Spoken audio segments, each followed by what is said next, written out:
In front of me is Samsung Galaxy A37 and today I would like to show you how you can download and apply Rosemary font.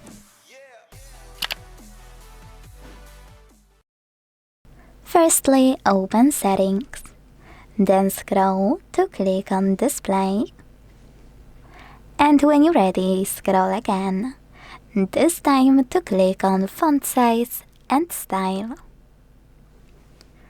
Go into Font Style section, tap on Download Fonts, and use this button here next to Rosemary one. You can also click on it and hit Install. Wherever you decided, when it's done, you need to go back to the list and apply it by clicking on it. Thanks so much for watching. If you enjoyed this video, leave a like, comment and subscribe. Bye!